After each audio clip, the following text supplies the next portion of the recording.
of the party, ladies and gentlemen, comrades and friends, it's wonderful to be here in Manchester this evening, and this is the second in our series of town halls, as we call them, which are opportunities really for the People's National Party to demonstrate in practice what we mean by participatory democracy and consultation. So we have created these opportunities where citizens like yourselves can come and hear what some of our plans are, and we will get the opportunity to listen to you, your questions and thoughts afterwards, which are very valuable to us and will help us to further develop and refine our own ideas. And this is really how democracy is enriched. Democracy is not just about elections every 5 years, but it's about engaging with people on the issues of national concern or local concern, so that the input of the people, their concerns and their thoughts and their solutions can be brought into account in developing policy and programs which will ultimately be rolled out for their benefit. I am going to talk on a few matters tonight, and you'll be hearing from my three colleagues on some other portfolio areas as well. And I wanted to say something about education, because we are in a situation in Jamaica where, as Peter Bunting has said, low productivity is a problem. And the productivity of our workforce has been in decline for many years. And in fact, since 2007, we've heard that the output per worker has fallen by 21%. And it's very difficult for an economy to grow and for wealth to be created for our people if productivity is falling. And one of the main reasons or causes of low productivity is the underperformance of the education system and the training system of the country. And we know from various studies that the situation that Jamaica finds itself in now is one where at the primary school level, over 30% of our primary school students who leave primary school to enter secondary school cannot read and write, cannot do simple, basic arithmetic, and cannot understand passages written in plain English. So this is a huge problem. It is not that those children are not bright, but they are lacking the benefit of an education system and a wider system of support which enables them to reach their potential. We cannot develop a nation where we're faced with those kind of statistics. So we are very concerned about that, and we have come up with some policy proposals which we believe will assist to set that right. For example, we know that investment in early childhood development is a critical element in this, and we intend to look at that very carefully to ensure that basic schools are strengthened and that, if necessary, more of them will become infant schools, where the state has a much more critical role in the life of those schools, so that when children are entering the primary school system, there is a better chance that they are ready for the curriculum of primary school. And we know at primary school and secondary school, absenteeism is a big problem. And if you're suffering from learning loss because you're not attending school 5 days a week, that really adds up and creates a deficit in your ability to handle the work and learn what you're supposed to be learning. One of the major causes of absenteeism is the cost to many parents of providing lunch money to their children. Sure.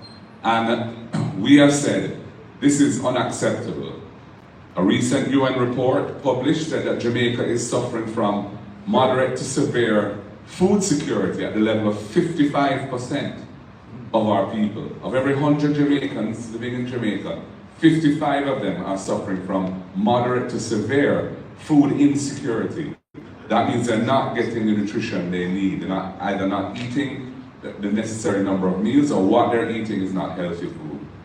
So we are going to expand the school feeding program substantially and ensure that every needy child attending primary school or secondary school will get at least one hot, nutritious meal every day.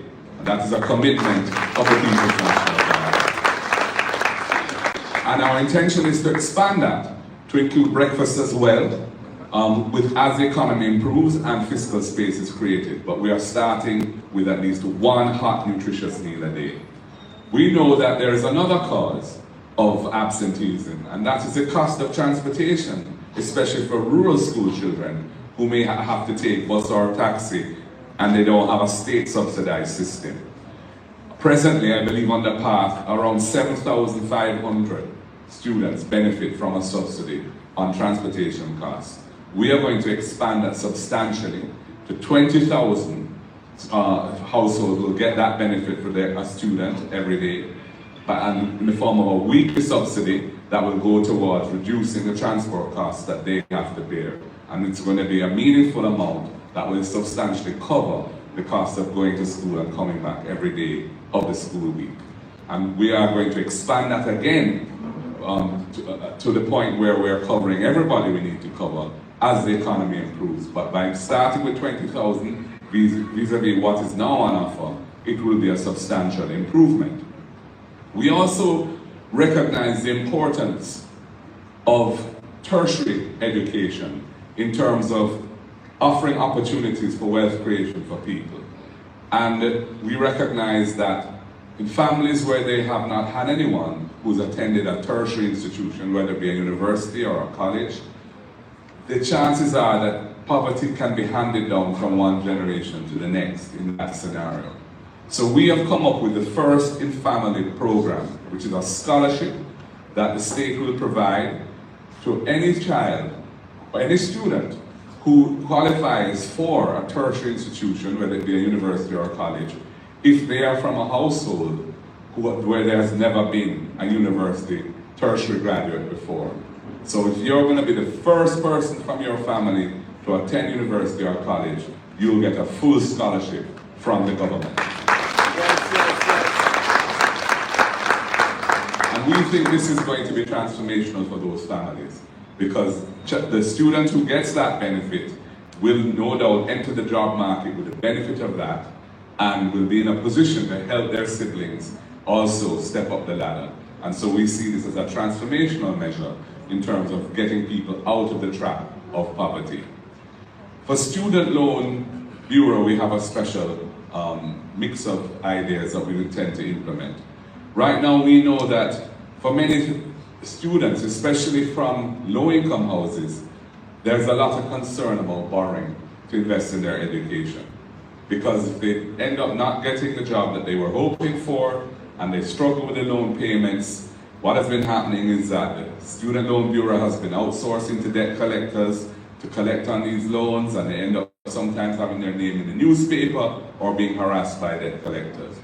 So we want to give some of those students a fresh start. And we've said, if you're in a situation where you're a student loan borrower and you have found it difficult, you've come into difficulties financially to maintain your payments, we are going to offer you an amnesty, and we're going to waive all past penalties and arrears interest and allow you to bring your loan current, the principal of it, and continue to be on the track from there.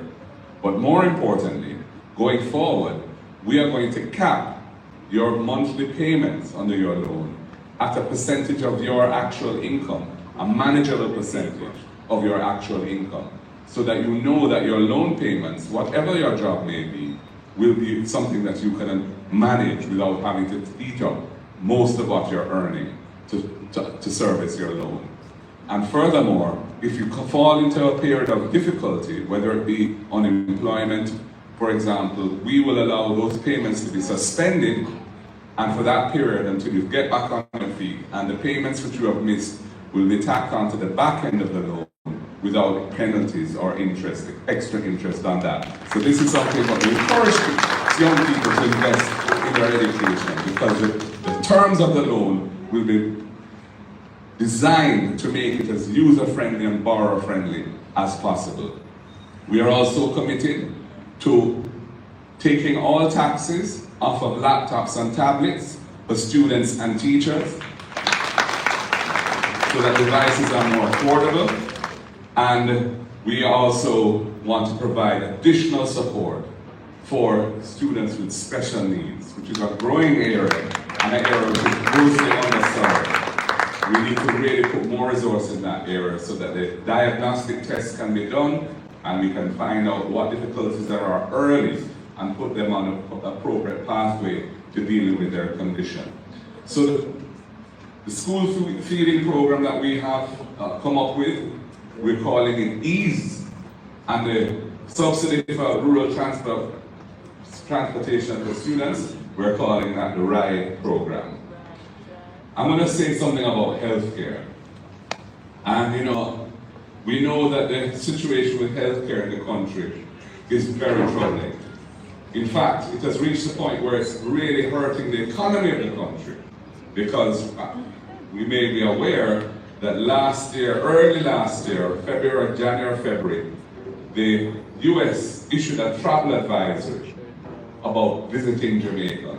And for the first time, it wasn't just crime and violence, which has been something they have been focused on for many years, but this time they added worries about the state of the healthcare system and the ability to get access to proper healthcare if you have an accident or fall ill when visiting Jamaica. So healthcare has real economic implications for the country, because since that advisory, the number of visitors coming to Jamaica has been falling, and the revenues of the hotels have been falling. So it's impacting our foreign exchange earnings and the profitability of our hotel sector. And we know, for example, right here in this region, the mortality rate, the maternal mortality rate, that means women who die in childbirth, has gone up, I think, tenfold since we were last in government. And this is something which has not been sufficiently explained as to why this has been happening. And it's been happening under the watch of this government. So we are looking at the issue of healthcare and saying, how can we improve the system? And we know that Jamaica has a real challenge with some non-communicable diseases, in particular cancer, diabetes, which is sugar, and hypertension, which is pressure. And the problem we're having is that many people are not being screened for this. So they have it and they don't know. And we are going to be really focusing on screening our population for these major illnesses so that we can catch them early. Because when you catch them early, especially things like cancer, you have a much better chance of curing it and pushing it into remission and avoiding the big costs and other problems that are incurred where you catch it late. So screening, a national screening program is going to be a major plank of our approach to healthcare. We intend to also focus on the key facilities that would allow people's interactions with the public health system to be much more pleasant. So we know, for example, that we have numerous operating theaters in Jamaica that are not presently operative because of various relatively minor problems. There's a mold problem at KPH, which knocked out many of the operating theaters there. We know Anato Bay Hospital was without an operating theater recently. I don't know what the current situation is. So we are going to refurbish the major operating theaters in each parish, and we're going to have diagnostic equipment in each of the major facilities so that you can come here and come to whichever parish facility you choose, and you will be able to have your condition properly diagnosed, rather than all of these things having to be outsourced to private providers because the equipment is not being maintained in the public health system. We also want to roll out a system of urgent care centers to ease pressure on the major hospitals when it comes to accident emergency. And this is a well-known way of dealing with emergency matters, accidents and so on, and where you can go to a facility, in each parish will have one, and you can address the situation immediately to ensure that life is preserved, the patient is stabilized, and then, if necessary, the patient can then be transported to a hospital for further treatment. And of course, we need to support our medical professionals to encourage them to stay here in Jamaica and not migrate. So we're going to be looking at a variety of ways in which we can support our doctors and our nurses and others, whether it be training opportunities, whether it be housing opportunities, and of course, their remuneration. We're going to be looking at how we can address that as well. And preventive maintenance has to be a real priority for any government going forward. We have so much equipment in the country, medical equipment, which is not working because it has not been properly maintained. Hospital equipment and the other infrastructure such as air conditioning units and elevators and so on. Focusing on the things that will keep the equipment functional and make sure that their assets are usable for the lifetime that they were intended by the manufacturers. These are important ways in which we can create a much stronger health system and get better returns for our investments in healthcare. So these are some of the ideas we have in the healthcare area, and we want to ensure that when our citizens go to a public health facility, there are conditions that meet them, and the way in which they, the experience that they have is one that is not going to undermine their dignity and their confidence in the system. We have a situation currently where too often our people go to a public health system and they can't be admitted because there isn't a bed. They end up having to spend hours or days sitting on a bench or in a wheelchair in a corridor and so on, and many of them don't even survive that indignity, and we are committed to improving that situation. I'm going to say something about housing. And housing is very important because we're faced with a situation here in Jamaica today where there's a huge unfulfilled demand for affordable housing in the country. We have had real estate development over the last 10 years, but the real estate development that has gone on has really been for the benefit of those who are in a position to afford a house that is upwards of the 20s to 30s to $40 million. And many of our people don't have the wherewithal to access houses at those prices. So we estimate that we can, if we're very serious about it and focus, build 50,000 affordable houses over the next 5 years when we're in government.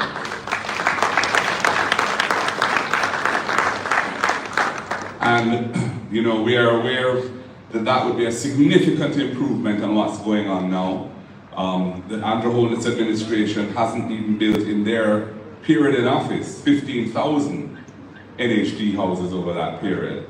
And so many of our people are priced out of the market. They simply can't afford the $30 million plus houses that NHD has been building.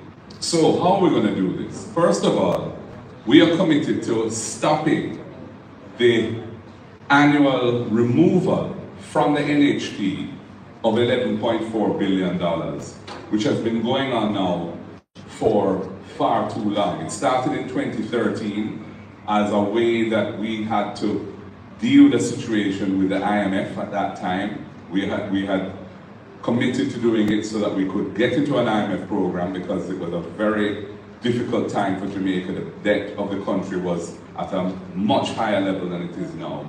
And we were committed to do it for 4 years. At the time, the opposition at the time, the JLP opposition, criticized us heavily for doing that. In fact, an affiliate of theirs brought a court case to try and prevent it happening, but they lost that case. But we were not intending to do it beyond the 4-year period that the law was amended to allow for.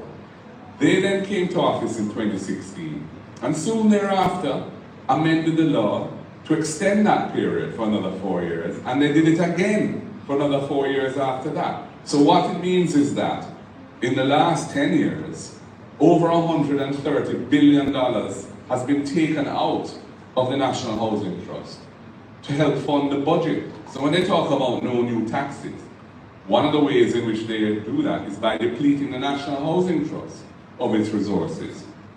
We are committed to putting an end to that because we see the National Housing Trust, which was a critical innovation in the 1970s of Michael Manley, as a way of dealing with the housing shortage for persons who need assistance to get a house. So we are also intending to create a fund within the National Housing Trust with the additional resources that it will have of $1 million per year, which will go towards paying the deposit for a first-time home buyer. And we are looking really at targeting younger people for this, up to 35 years old, who have been contributors to the fund for up to 2 years, at least 2 years. They will be eligible, if it's their first home they're buying, to draw down under that fund and get a $500,000 grant to help them cover the deposit, which is a major issue for many first-time buyers. We also have come up with an innovation that we call rent to own. And we are aware that many people who make their money through a little business, a little hustling, or maybe they're working for somebody, but that is not a very well-established business that they're working in. They don't get a pay slip, a formal pay slip, every time they get paid. And they are not, therefore, in a position to prove their income so as to qualify for an HP loan. And we have said, hold on, that affects so many people, we have to have a proper solution for that.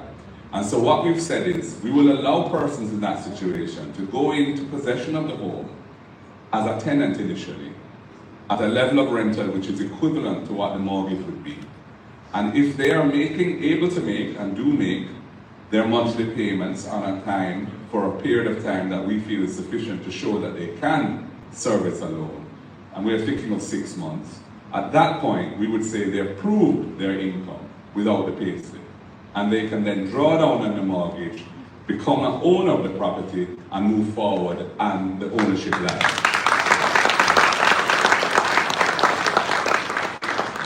We also want to offer how persons who are purchasing a home using NHT funding, we want to offer them an opportunity for a 3-month moratorium after they draw down on the mortgage.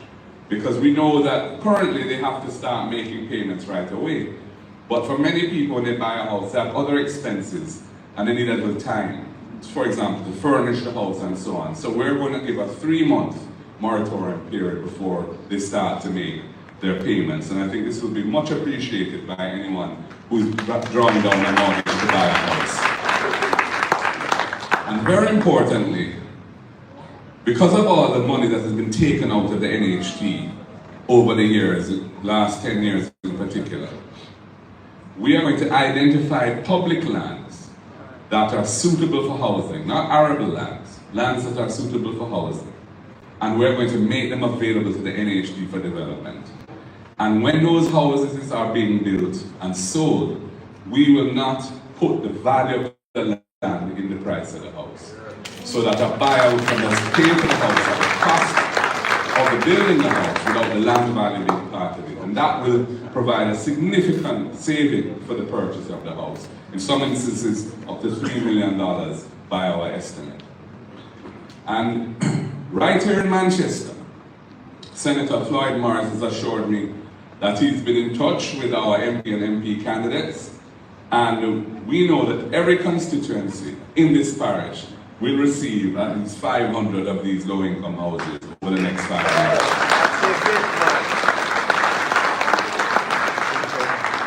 MP Michael Phillips has identified some lands where lands that can be used for agriculture and housing developments in Northwest and others and so on. So we're really looking at the specifics now, and we're not waiting to form government before we get this ready.